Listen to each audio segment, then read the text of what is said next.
Rob Fletcher here with Joey Decaminada and Christina Watson. Joey, first place. How does it feel? I see this guy every day. He works it. He sweats. He's right in there in the trenches with the troops, with the leader, Mike Davies. Right. Yeah, thank you. Yes. No, it feels great. Obviously, to get a first place, it's what the goal is every time you come out. So. And one of the great things about you, Joey, is knowing you personally and seeing Christina and I were talking about giving back. I know that you do things. You're always reaching out to the kids. You have kids yourself. So you're trying to encourage them to live that lifestyle of health and fitness, not only in sports, but in life, building that confidence, self-esteem. But you knowing the work ethic, what advice or tips could you give to others, the competitor, whether a competitor or looking to take that step onto the stage? The biggest thing is trust the process. Find somebody you can trust that helps you along the way. This isn't a sport that's solo. You need to have a team around you, to have a good leader, have somebody that you can rely on, that you trust, that can guide you in the right direction. And then just, it's as hard as it may seem to be, patience. Patience. You got to be patient. It doesn't happen overnight. Rome wasn't built in a day, and neither was a great body. That's right. Awesome words. Now the trainer. I know we all know Mike. Yes. We all know how he's changed many lives. Sure. Not just in sports or in competition, but literally people that just lost all hope. He's changed their life. So, Christina, the role of the trainer. I know you're a trainer, and then Joey. What role did Mike play in your life? Mike's been not just my trainer, but my mentor, my big brother, father figure, from the time I started with him. And it's been about 14 years that I've been with him. And he's guided me in my personal life and my athletic life, just all around. Anytime I need advice or bounce something off of somebody, Mike's the guy. Mike's the guy I would go to. Yeah. So, Christina, maybe you have a couple of questions for Joe in regards to the diet and the nutrition. I know what was your toughest part of this? I know we've been doing this for so many years, and we get that question all the time. But was it actually a diet or training or both for you? For me, it was the last couple of weeks. Yeah. I'm also in classic physique, so I had to make a weight versus a height, and I haven't had to do that before. Okay, that's hard. Yeah. I was watching that. That's right. Yeah. So the last few pounds when you're already lean, in the sauna, in the sauna, and when I came out of that sauna for the last time, I said I will not see you for at least a few weeks. Yeah, I don't want to see that thing for a long time. But I mean that was it. Just it's the mental part. It is the mental part. It really is, and I don't think people understand that at all. Like it really is. The whole component, all the elements, the different facets of what's involved. But as I mentioned earlier, it's not just about the stage; it's about what you're doing out there. Just promoting that lifestyle of health. It's a 24/7. Yeah. 24/7. Living a life, doing it right, the will to work, the will to win. Right here, ANGT TV. Be first place, not on the stage, but in the game of life. Rob Fletcher joined with Christina Watson and Joey D. Overall. Yes. Hard work, getting it done. So Joey, you were just here with us earlier, and now you're here again with the overall. So I know that you set your sights high, and I know that you're a hard worker, you get it done, but going into these competitions, do you expect that you're going to take the overall or first place, or how do you, what's your perception going into the competitions? I train for overalls. I train to win with that mindset. I never train anything for second place.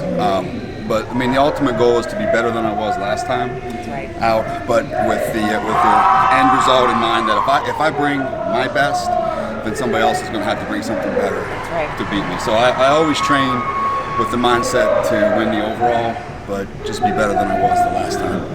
So now that because I see you in the gym, I see you multiple times. So let's run through a typical day of Joey D.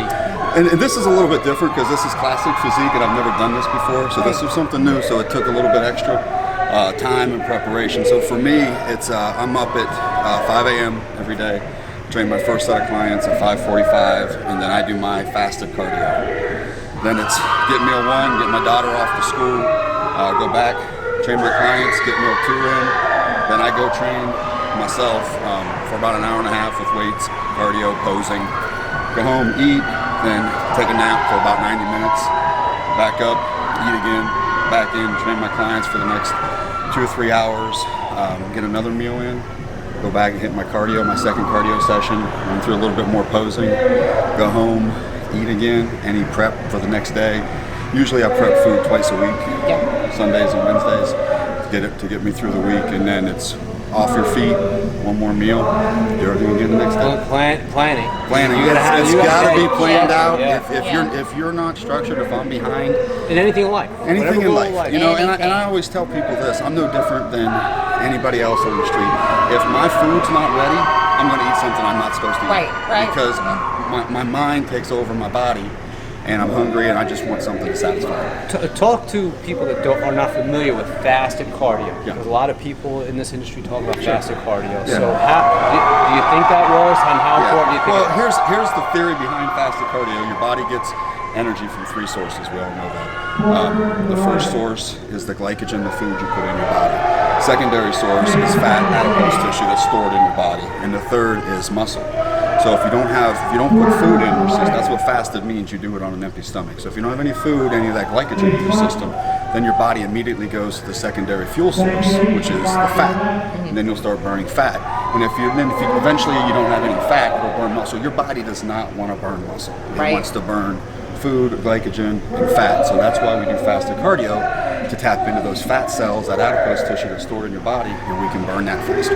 So you would encourage others to do that, maybe that are not at this level, of course, but just if they're looking to drop a little or burn some calories, to wake up first thing in the morning and then do the fasted cardio. Do what you can do. If you can only get up 15 minutes earlier, start with 15 minutes. Then the next week, make that 15 minutes 20 minutes. Then make that 20 minutes 25 minutes. Coming back to what we were speaking about earlier, small gradual changes. Small gradual changes.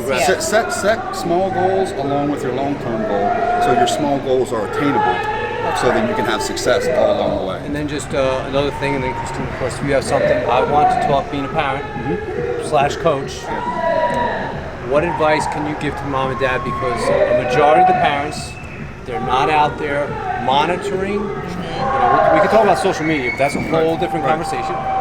Let's talk about the food they eat. They're so rush that just put it in front of them with a long-term consequence. What simple advice or tips do you give to mom and dad to help them out to get these kids eating healthy? Well, the first thing I'll say is it's no different for mom and dad as it is for little Johnny and little Susan.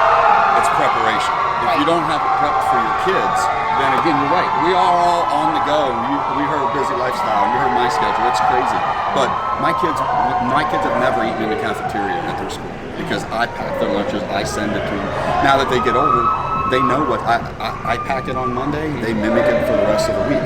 Lead by example again. That's right. But I have to have that food there for them. And if it's not there, and if they don't see me doing it, then why would they do it? Exactly. And then you introduce those foods to them early in life.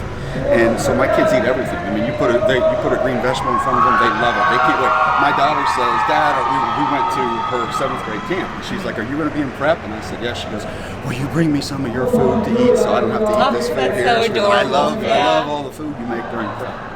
So because she's been introduced to that her entire life, she's 13, she doesn't know any different. And her taste buds are used to that food, so she doesn't get saturated with McDonald's and Wendy's and everything that's processed and saturated. It's not making time for the good It stuff. is. It's not. And if you put it in your schedule, then it's already there. Yeah, exactly. And as you said, you're a trainer, and they can find you at Leap Performance and social media. That's Joey? right. Yeah, leaptrainingcenter.com.